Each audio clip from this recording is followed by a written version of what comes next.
Bonjour. Les dragons, hein? Qui n'a jamais été un peu fasciné? Surtout quand on est jeune. Bon, il y a les fées, les elfes, tout ça, mais le dragon, il a quelque chose de spécial. Une présence forte. Oui, une aura en particulière, c'est vrai. Mais justement, au-delà du mythe, de la fantaisie, qu'est-ce qu'il pourrait bien symboliser? Et si on explorait aujourd'hui une lecture, disons, assez différente? Loin des contes classiques. Exactement. On va se plonger dans une analyse bien spécifique de cette symbolique. Elle vient d'un article de Serge Bassino qui s'appelle tout simplement Les dragons. D'accord? Et notre objectif, c'est de décortiquer cette vision un peu hors piste, on va dire. L'idée, c'est que les dragons ne seraient pas des créatures, mais plutôt des formations mentales. Ah, intéressant. Des formations mentales. Oui, et il faut bien préciser tout de suite, hein, c'est une perspective vraiment singulière, celle de cet auteur. C'est ça qu'on va explorer ensemble. Compris. On examine sa thèse. Et l'idée centrale, elle est assez surprenante. Ces dragons seraient comme des vaisseaux ou d'immenses formations mentales. Et le point clé, c'est qu'elles seraient liées à un état de dépendance. La dépendance. D'accord. Ça pique la curiosité, effectivement. Oui, ça intrigue, non? Alors allons-y, creusons un peu pour voir ce que ça veut dire. Allons-y. Alors, pour commencer, comment cet auteur Bassino définit précisément ces dragons? Il dit bien qu'ils ne sont pas réels, physiquement, mais des formations mentales. Il utilise aussi un autre terme, égrégores mentaux. Qu'est-ce que ça recouvre, ça? Oui, c'est un point fondamental de son approche. Ces formations mentales ou égrégores. Alors, un égrégore, c'est un peu comme une forme pensée collective, hein, une énergie psychique créée par un groupe. Eh bien, selon Bassino, elle correspondrait à un état d'esprit de totale dépendance. Totale dépendance. Voilà. Et il fait un lien très fort avec notre intellect, avec le mental humain. Une forme pensée collective liée à la dépendance. D'accord. Mais d'où elles viendraient, ces formations, alors, d'après l'article? Alors, l'auteur, lui, il pense qu'on les crée nous-mêmes, mais inconsciemment. Ah oui. Comment Oh, c'est ça? rare. Un peu comme il parle de nuages mentaux. Ce serait notre propre ego qui les générerait. Cette partie de nous, là, focalisée sur l'extérieur. L'ego. Oui, par peur, par peur de céder la place à ce que Bacino appelle notre partie divine ou notre lumière intérieure. La part plus profonde de nous-mêmes, en quelque sorte. D'accord. Donc l'ego créerait ça par peur de sa propre lumière intérieure. C'est ça, l'idée. Et quel serait le mécanisme derrière? Le texte décrit un mécanisme assez précis. Il dit « Placer le pouvoir à l'extérieur est un excellent moyen de faire taire celui qui attend patiemment son heure à l'intérieur. Faire taire celui qui attend. » C'est ça. En d'autres termes, si on remet notre pouvoir, notre responsabilité à quelque chose d'extérieur, une personne, une idée ou même une de ses formations mentales, on évite d'avoir à assumer notre potentiel intérieur, notre autonomie. On se décharge en quelque sorte. Exactement. Et souvent, dit-il, sans même s'en rendre compte, sans culpabilité consciente. Parce que ça reste largement inconscient comme processus. C'est une dynamique psychologique assez fine, ça. Si je suis bien, alors il n'y aurait pas un seul type de dragon, mais plusieurs formes de ces dépendances. Tout à fait. L'article suggère qu'il y aurait autant de dragons que de formes d'allégeance mentale, comme il les appelle, ou de schémas mentaux. D'accord. Le point commun entre tous, ce serait cette peur de base, la peur de l'autonomie intérieure. Cette espèce de réticence à laisser notre intuition, notre sagesse profonde nous guider vraiment. Bon, alors creusons un peu ce lien entre le dragon, symbole de dépendance, et l'intellect. L'auteur a l'air d'y attacher beaucoup d'importance. Comment il explique ça précisément? Dans son analyse, le dragon, pour lui, c'est le symbole dans ce qu'il nomme le plan mental inférieur. Le plan mental inférieur. Oui, le symbole d'un intellect surchauffé qui ne sait plus comment nier la présence de Dieu en lui. L'image, c'est celle d'un mental qui tourne un peu en boucle, coupé de sa source profonde. Un mental qui tourne à vide. Voilà. Et c'est ça qui créerait cette dépendance à son propre fonctionnement, un fonctionnement qu'il décrit comme hypertrophié. Un intellect surchauffé qui nie sa propre source. C'est une image assez forte.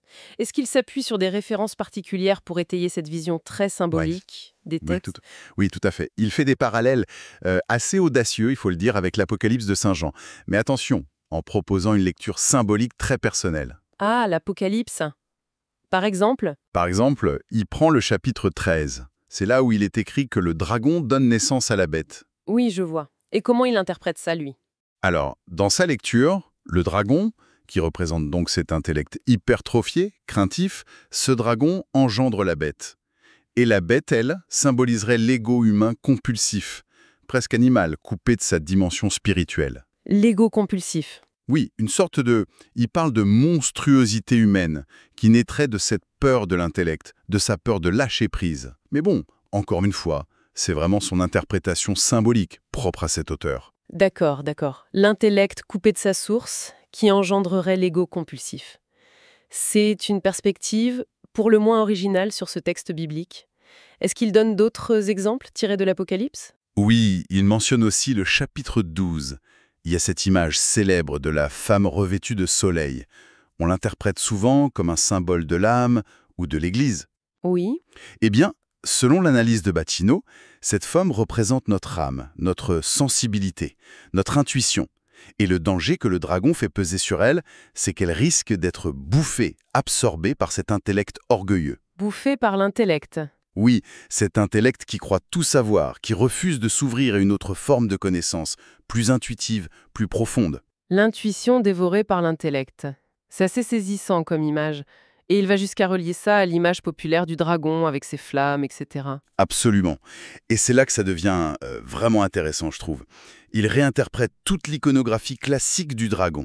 Le feu qu'il crache, par exemple, et même sa façon de voler, qu'il trouve disgracieuse. Sa façon de voler. Mais qu'est-ce que le vol du dragon vient faire là-dedans? Alors Bassino écrit quelque chose du genre « L'intellect se prend pour un ange, mais ressemble au mieux à un lézard volant ». C'est une image assez caustique, hein?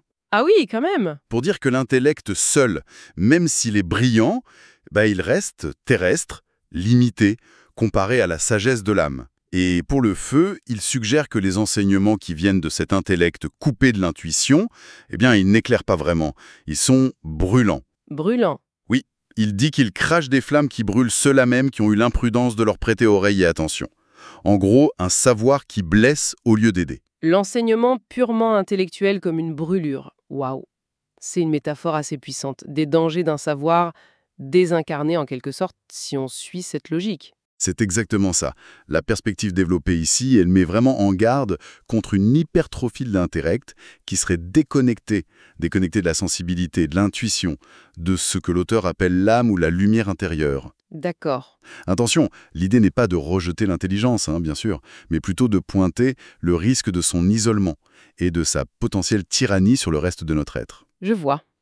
Et cette vision assez théorique, finalement, est-ce qu'elle a des implications plus pratiques selon l'auteur? Est-ce qu'il propose des pistes concrètes? Oui, l'article aborde des conséquences plus directes. Il y a notamment un conseil assez spécifique qu'il donne aux parents. Ah bon?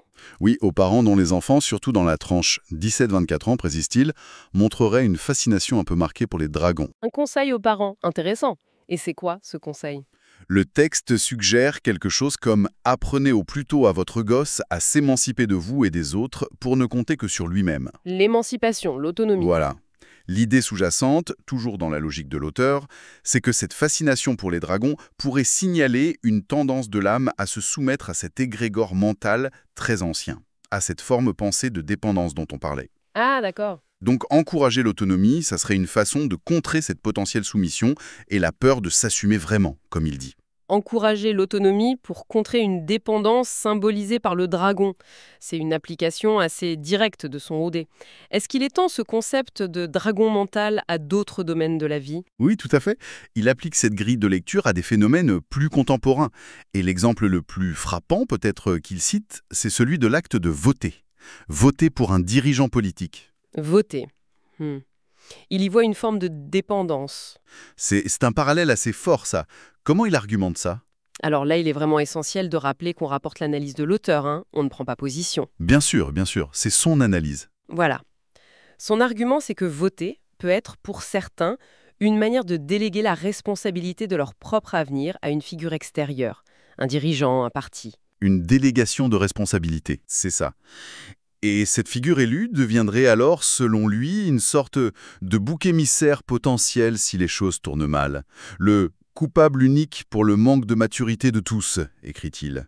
Ça pose, toujours d'après la source, une question sur la façon dont nos sociétés gèrent la délégation de pouvoir et la part de responsabilité individuelle et collective. Oui, c'est effectivement une application assez provocatrice de son concept.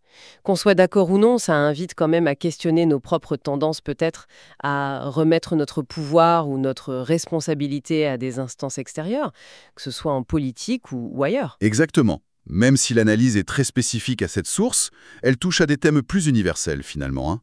La peur de la liberté, la difficulté de l'autonomie, la tentation de s'en remettre à d'autres ou à des systèmes de pensée externes, qu'on les appelle dragons mentaux ou autrement d'ailleurs. Alors, si on essaye de synthétiser un peu tout ce qu'on a exploré dans cet article, l'idée maîtresse, ce serait que les dragons, vus sous cet angle très particulier, sont bien plus que des créatures de légende. Oui, c'est ça. Ils seraient des symboles forts, des symboles de construction mentale liés à la dépendance. Une dépendance qui serait souvent ancrée dans un intellect dominant, un mental qui aurait peur en fait de laisser la place à l'intuition et à la responsabilité personnelle. C'est ça. C'est une excellente synthèse de la perspective de Bassino, oui. Et la réflexion qu'on pourrait peut-être en tirer, toujours en restant dans le cadre de cette source, c'est l'intérêt potentiel qu'il y aurait à identifier ces dragons intérieurs. Nos propres dragons. Voilà, reconnaître peut-être ces schémas de dépendance, ces allégeances mentales, ces constructions qui peuvent orienter nos choix, parfois sans qu'on en ait vraiment conscience. Ça rejoint une démarche plus générale de connaissance de soi et aussi d'esprit critique face au cadre, aux idées qui nous influencent. Une lecture qui pousse clairement à l'introspection, oui. À regarder comment ces vieux symboles peuvent encore résonner avec nos fonctionnements psychologiques d'aujourd'hui. Et pour finir, on pourrait peut-être laisser une question en suspens. Une question inspirée par la fin de l'article, mais formulée de manière plus générale, juste pour la réflexion. Oui. Quels pourraient être, aujourd'hui, nos propres dragons? Ces schémas mentaux, ces dépendances parfois très subtiles qui façonnent discrètement nos choix, nos vies, sans qu'on y prête toujours attention.